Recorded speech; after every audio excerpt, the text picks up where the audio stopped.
जो हम जानते हैं कि हम क्या जानते हैं, ये दुनिया का 1% ज्ञान है। और जो हम जानते हैं कि हम क्या नहीं जानते हैं, ये दुनिया का 4% का नॉलेज है। और जो हम नहीं जानते कि हम क्या नहीं जानते, ये दुनिया का 95% ऑफ नॉलेज है। तो 95% ऑफ नॉलेज कि हम क्या नहीं जानते, इसी में दुनिया का सीक्रेट छुपा हुआ है। एक ऐसा रहस्य छुपा हुआ है जिसको अगर आपने थोड़ा सा भी समझ लिया तो आपकी ज़िंदगी में एक बड़ा बदलाव आप ला सकते हैं। दोस्तों, मैं स्वागत करता हूं अपने YouTube channel signify life with Sanjeev में। आज मैं आपको कुछ ऐसे तथ्य बताऊंगा जो आपको उजागर करेंगे लॉ ऑफ मैनिफेस्टेशन को, लॉ ऑफ एफर्मेशन को अपनी ज़िंदगी में लागू करने के लिए। तो बने रहिए, इस वीडियो के अंत तक मेरे साथ बने रहिएगा। मेरा निवेदन है कि ये एक सत्य है जिसको मैं आपके सामने उजागर करना चाहता हूँ। जैसा कि आपको मालूम है, मैंने पिछले वीडियो में कहा था कि हर व्यक्ति के पास वरदान पंचमुखी हनुमान होते हैं। वो पंचमुखी हनुमान क्या है? बल, बुद्धि, इच्छा, शक्ति और सामर्थ्य। ये 5 चीज़ें हर व्यक्ति के पास है। बस इन चीज़ों को हमें शुभ करना है। ये चीज़ें शुभ कब होती है? जब हम अपने बल, बुद्धि, विद्या, इच्छा शक्ति को और सामर्थ्य को शुभ के साथ एसोसिएट कर लेते हैं। तो आज मैं आपके सामने अद्वैत के सिद्धांत के बारे में कुछ चीज़ें उजागर करूंगा जो मैंने SIMT इंडिया और shubvardhan.com से सीखी है। और मेरा ऐसा मानना है कि ये चैनल मैंने इसलिए चालू किया है, it is just an random act of kindness to reveal the truth before entire population. यही एक उद्देश्य है। इसके पीछे कोई मेरा पर्सनल ही जीवन है। तो ये बिल्कुल नितांत सत्य बात है कि जल ही जीवन है और हमें जो सांसें मिली है जल से ही परिपूर्ण होती है। तो जल क्या है? जल जब भी आप लें तो इस भावनाओं के साथ लें कि ये जल पृथ्वी का या ईश्वर का वरदान है, जिसको मैं पी रहा हूँ, जिससे मेरे पूरा अपनी सारे शरीर को शुद्ध कर रहा हूँ और मेरे सारे सपने, मेरी सारी इच्छाएं, सारी पूर्ति, ये जल पर्याप्त है इन चीज़ों को पूर्ति करने के लिए। इस थेरेपी को यूज़ करते हुए अगर आप जब भी जल पिए तो ये भावनाएं डाल के अगर जल पिएंगे तो आपके शरीर में धीरे धीरे बदलाव आना और सकारात्मक सोच आना स्टार्ट हो जाएगी। दूसरी चीज़, इस संसार में हर जगह पदार्थ है। एवरीथिंग इज मटेरियल, एनर्जी से बने हुए मटेरियल है। तो मटेरियल कॉम्बिनेशन होता है फिजिक्स और केमिस्ट्री का। तो मैथमेटिक्स के बिना फिजिक्स और केमिस्ट्री अधूरी है। तो मटेरियल जो भी है वो एक सिद्धांत के तहत कार्य करता है। वो सिद्धांत क्या है? वो अद्वैत का सिद्धांत। उसको नष्ट भी करते हैं, क्रिएट भी करते हैं, विध्वंस करते हैं। तो जनरेटर, ऑपरेटर और डिस्ट्रक्टर, इन तीनों चीज़ों के बीच में ही चीज़ें हैं। हमारे शास्त्रों में ये भी बताया गया है सत्वगुण, रजोगुण और तमोगुण, इन तीनों गुणों के आधार पर ही लोगों की में विचारधाराएं निर्मित होती है।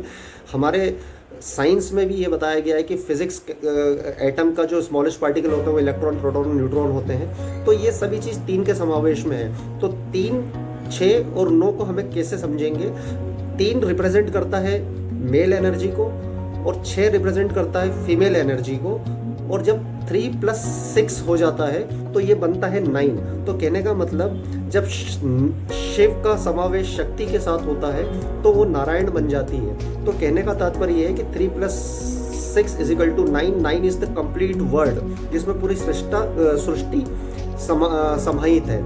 तो अब हमें ये समझना है कि ये जो 3, 6 और 9 का सैद्धांतिक जो चीज़ है, इससे हम हमारी लाइफ में मैनिफेस्टेशन कैसे कर सकते हैं। तो मैनिफेस्टेशन करने के पीछे मैं आपको एक चीज़ और बताना चाहूँगा कि अगर हम ऐसे एफर्मेशन, आपने देखा होगा कि कहीं पे भी जितने भी धार्मिक स्थल है सनातन धर्म के, वहाँ पे लिखा रहता है श्री श्री 108, श्री श्री 1008। तो इन मूलांक को अगर आप जोड़ोगे 1 + 0 + 8 = 9 ही आता है।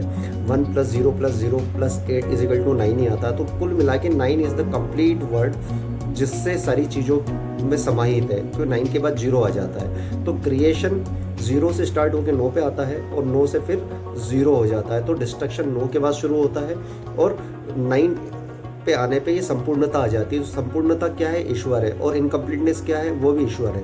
तो अब हमें अगर हमारी ज़िंदगी में एफर्मेशन या हम कोई भी ज़िंदगी में हमें कोई भी चीज़ मैनिफेस्ट करनी है, तो जब हमारा ये जो माइंड है, इसको सबसे पहले हमें ट्रांस की स्टेट में लेके जाना है, अल्फा स्टेट में लेके जाना है। और अल्फा स्टेट में कैसे लेके जाएंगे? हम डीप ब्रीथिंग करेंगे और हमारे शरीर को बिल्कुल ढीला छोड़ देंगे और जो भी चीज़ें हमें अपनी ज़िंदगी में चाहिए उसकी चैंटिंग करना पड़ेगी। चैंटिंग क्यों करना चाहिए वो भी आपको मैं बताता हूँ कि हमने देखा होगा कि मंदिरों में हम पूजा करते हैं तो हम चैंटिंग करते हैं ईश्वर की, है ना, और हमेशा संध्या के समय, शाम के समय ही की जाती है। भगवान राम भी संध्या करते थे। हमारे शास्त्रों में यही कहा गया है कि हमें शाम के समय पूजा करना चाहिए। तो क्या कि दिन शुरू होता है 0 से और शाम को 9 संध्या हो जाती है तो कंप्लीटनेस आ जाती है। तो कंप्लीटनेस पोर्शन में हमें ईश्वर का आराधना करना चाहिए।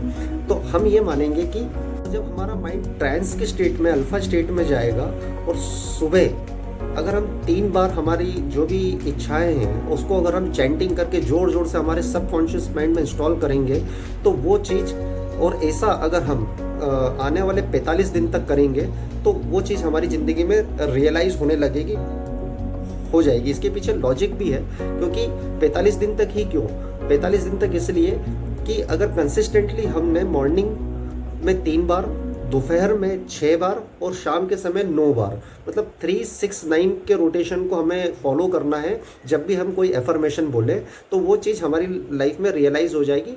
45 डेज तक कंसिस्टेंटली हमें करना है। 45 डेज इसलिए क्योंकि 4 + 5 का भी अगर हम जोड़ेंगे तो वो 9 हो जाता है। तो हमारी ज़िंदगी में कोई भी चीज़ कंप्लीट चाहिए, 9 के रूप में चाहिए, तो उन चीज़ों को हमें सुबह, दोपहर और शाम में 3, 6 और 9 रिस्पेक्टिवली फॉर्म में सबकॉन्शियस माइंड में डालनी है। सबकॉन्शियस माइंड में हम कैसे लेके जाते हैं हमारे माइंड को, क्यों, जब हम डीप ब्रीथिंग करके बॉडी को खुला छोड़ देते हैं और ये महसूस करते हैं कि हम शून्य की स्थिति में आ जाते हैं। जब हम बिल्कुल लेटेंट स्टेट में हमारा माइंड आ जाता है, जब कोई विचार उसमें नहीं चलते, उस स्थिति में हम कोई भी चीज़ इंस्टॉल करेंगे तो हमारा सबकॉन्शियस माइंड एक्टिव हो जाता है उस समय उन चीज़ों को ग्रहण करने के लिए।